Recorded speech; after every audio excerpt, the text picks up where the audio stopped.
Recently, I got a really interesting Facebook question. Somebody asked me, can you do a podcast on why people fail when they join your program? I thought it was a really interesting idea. So this is that podcast, the people who fail when they're working with us. I'm Alex Sharfin, and this is the Momentum Podcast, made for empire builders, game changers, trailblazers, shot takers, record breakers, world makers, and creators of all kinds. Those among us who can't turn it off and don't know why anyone would want to. We challenge complacency, destroy apathy, and we are obsessed with creating momentum so we can roll over bureaucracy and make our greatest contribution. Sure, we pay attention to their rules, but only so that we can bend them, break them, then rewrite them around our own will. We don't accept our destiny, we define it. We don't understand defeat because you only lose if you stop, and we don't know how. While the rest of the world strives for average and clings desperately to the status quo, we are the minority, the few, who are willing to hallucinate there could be a better future, and instead of just daydreaming of what could be, we endure the vulnerability and exposure it takes to make it real. We are the evolutionary hunters, clearly the most important people in the world, because entrepreneurs are the only source of consistent, positive human evolution, and we always will be.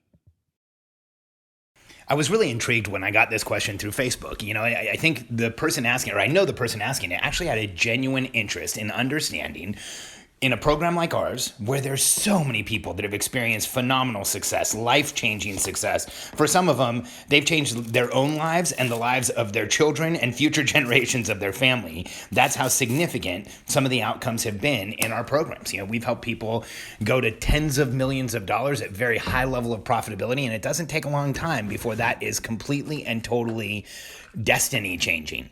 But at the same token, there's people who have not been successful in our program. There's people who have come to us, told us they wanted help, and have gotten through our interview process, have shown up like someone that we felt like we could help or we wouldn't have accepted them, and then they've joined our program and have failed to be successful. In fact, I can think of one or two right now.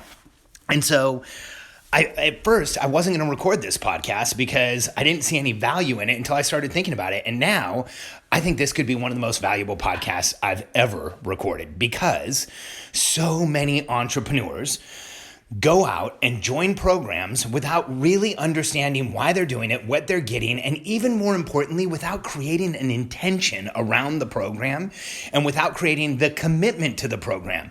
Because there's not a program in the world that will help you if you are not intentional about it and committed to it and actually participate. You can spend all the money you want. You can join all the masterminds you want. But if you're not committed to it, if there's not an intention behind it, it just isn't going to work. And I've watched this for years. I watch it over and over again. We see it in our own programs. So here's what I want you to understand. We have a clear track record of helping people. But when I look at the people who have joined our program, who were the right avatar, who had the opportunity to make it work, but then failed to make it work, and there's very few, but when I look at them, there's some commonalities. In fact, I spent some time on this, and what I came up with was 3 commonalities for why people get into our program and they don't work. And I want you to understand, this was a big thing for me to actually accept. I don't like people to fail. In Katie and my information product that we had before this, the Certified Distressed Property Expert designation in real estate, that was a $5.99 online product that earned somebody a designation. We sold 49,500 units and change. We had 47,600 people actually graduate. Our graduation rate was in the high 90 percentile. So what we do is we put together programs and experiences and learning experiences where people succeed. We're obsessed with it. We actually got our return rate for the CDP down to less than 2%. Find any information product out there that has a less than 2% return rate, and there was no tricks. We had a no questions asked, money back guarantee if the product wasn't what you wanted it to be. That was it. You didn't have to fill stuff out. There wasn't a performance thing you had to do, none of it. And we still had less than 2% return rate. So we are exceptional at putting, and our teams have been exceptional at putting together products that actually get a result. But when I take a step back, I had to actually come to terms with the fact and energetically accept that not everyone's going to succeed. That some people are going to join your program, some people are going to come to us for help, some people are going to look like someone we can help, and then they're not going to succeed. And here's the hard part. I had to learn how to let go of that outcome. I had to learn how to be okay with that outcome, because here's what I've discovered after selling information products since 2007 and being in business for over 30 years is that some people don't want to succeed. Some people are in a mental place, an energetic place, a spiritual place where they don't want to succeed. And so you have to be able to deal with the fact that not everyone's going to win. This was hard for me to get over, and then focus on the people who are going to win. And that's what we do today. We have a massive success rate, but here's the commonalities with the people who don't succeed. First one's easy. So clear. Implementation. Even today, we have people join our programs, spend a tremendous amount of money, make a massive commitment, and then do nothing about implementation. Like literally implement nothing in our program. And if you don't implement something in an information product or a coaching product or if you just join and you don't take the appropriate steps to actually get the value out of it, let's be very real. Nothing in your life will ever change. It's not going to improve. It's not going to modify. Like without implementation, you have done nothing more but make a commitment and break it. And here's the issue with doing this. I want you to have an awareness of why this is so challenging and why it bothers me so much when people do this. Because what you're doing is, if you join an information product and you don't follow through, what you've done is you made a commitment to no one but yourself. And you're now letting yourself down. It's like when you set your alarm clock in the morning and you proactively choose to hit the snooze button, that's your first failure of the day. And that's the first acceptance of failure of the day. You had an intention to get up and then you hit the snooze button. Well, the same thing, you join an information product and you're not implementing, you are actually creating the outcome where you are guaranteed to fail.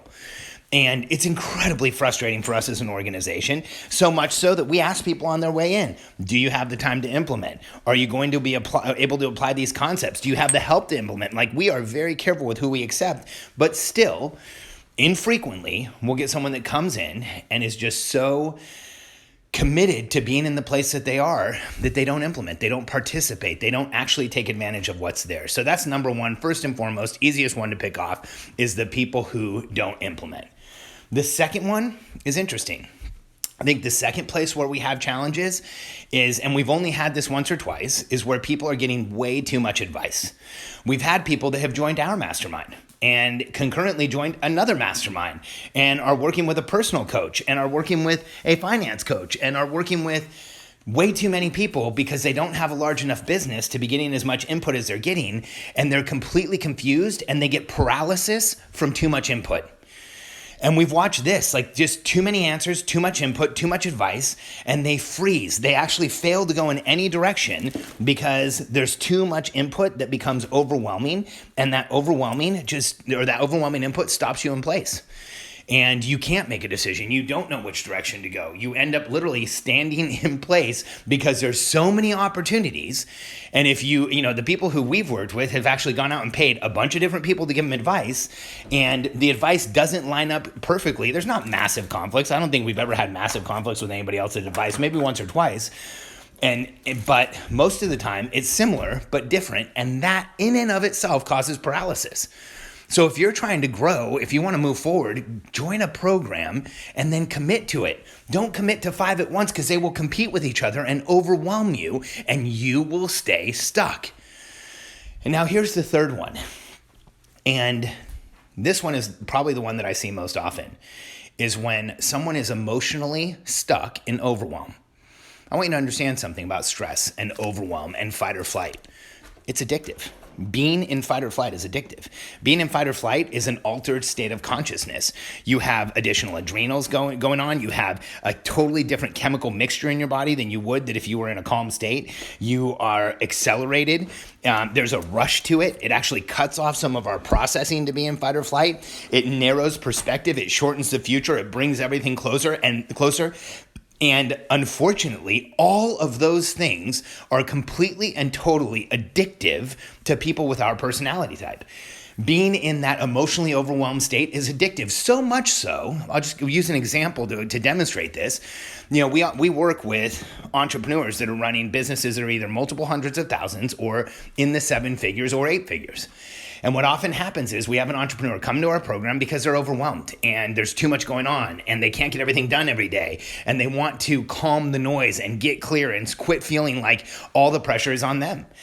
And those who do implement and those who aren't getting too much advice will come to our program, start implementing, and within a very short period of time, sometimes as little as 90 days, certainly within 6 months, if they're implementing our stuff, here's what happens. There is a massive and very rapid reduction in overwhelm.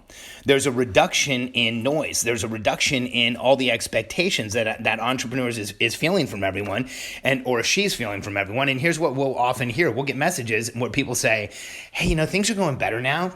I don't feel as much pressure. I don't have to do as much for the company. I'm bored. Am I doing something wrong? How do I make it so I don't feel like this? Why? Well, because people come to us saying, I don't want to be overwhelmed. I don't want to be stressed. I don't want to have to do everything anymore. But then the second that pressure is lifted, we want it back. We want that feeling of being needed. We want that feeling of significance. We want that feeling of certainty that we are needed. And the second it goes away just a little in an entrepreneur's life, we start missing it. And so what we've watched over and over again with very few people is that we've had some people come in where they aren't willing to work on themselves. They aren't willing to work on what's happened to them in their past. They're not willing to look at their childhood trauma. They're not willing to look at the reason that they are completely overwhelming themselves on a daily basis with so much noise that they can barely see straight. And when someone's in that situation where they are committed to keeping themselves in overwhelm, it's very difficult for us to help them, because here's what happens. When they start applying our materials, when they put our stuff in place, overwhelm will recede and go away. And what often happens is that causes a massive panic in the people who are addicted to overwhelm and those who are avoiding looking at who they are, answering the questions they have about their life, being introspective, and understanding what's really happening with them. And so the 3 reasons why people don't succeed are simple for us. It's implementation, they're getting too much advice, or they're just emotionally, spiritually stuck in overwhelm and not really willing to look at it. So here's what I want you to know about moving forward in your life and going out and succeeding in a program rather than failing, like I've just detailed. So number 1, before you make a decision, ask yourself, am I going to actually implement this? A good friend of mine, Angela Loria, just announced that she is no longer going to be coaching people on writing books. She's got an incredible personal development framework where at the end, you write a book. And it's something that I've always wanted to do with her. And Angela recently announced she's retiring. She's not doing it anymore. So I jumped in and I'm part of her last cohort, the last class that she's ever going to teach to write a book. Angela runs the Author Incubator. She's one of the most unique and extraordinary entrepreneurs I've ever had the privilege of being around. And when I looked at her at jumping into this group, first I talked to my team about it, and I made sure that I was going to have the time to personally implement what I needed to do. I talked to Katie about it and explained to her why I wanted to do this, and she's going to help me create the space to do what I want to do. So I made sure before I got into this program that it was really what I wanted. Now, second, as an entrepreneur, buy what you need when you need it. If you haven't yet, go to billionairecode.com and download the Billionaire Code Matrix and the ebook, Billionaire Code Decoded. The two will show you exactly where you are as an entrepreneur and what you should be focused on right now.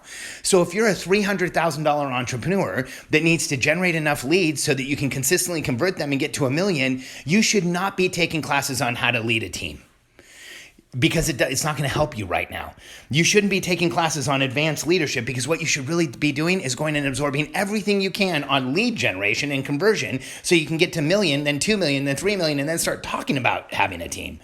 So buy what you need it. Look at what you're actually doing so that you understand what you need. I recently made a massive mistake on this. I went to a speaking event where I thought it was going to be something where I could understand how to go get more speaking, how to get out there in public, how to share with people. And I knew almost right away I was in the wrong room when two of the people at my table who introduced themselves didn't have businesses. Like, they didn't even have an idea for a business. They were in the room to understand the idea for the business and to work through it. And so I immediately realized, this is the wrong purchase. I left. I actually left. I knew it wasn't right for me. I didn't stay there and being one of the people that wasn't going to implement. I left and I let the person know that was running it, hey, I made a mistake here. This was not the right program for me. And then 3, Get clear on why you're buying something so that before you buy it, you're already committed to putting in the effort. Don't buy because you want somebody to fix everything for you. Don't buy because somebody's sales letter is cool. Don't buy because a friend of yours decided to buy it. Get really clear on how this is going to change your life, and then you'll put the time in to implement. You'll shut out other advice. You'll make sure that you move forward and you're not stuck in overwhelm. Here's what I want you to know. Me, any other coach out there, any information product, any book, any way you are going to grow is not going to work until you commit to it, until it means something to you. You're not going to accidentally grow by buying something. You're not going to grow through osmosis and absorbing the material just through making the purchase. Nothing will help unless you're fully committed. And the more committed you are, the more dramatic a result you will get. And that's why it's so crucial to make sure up front you commit to these things.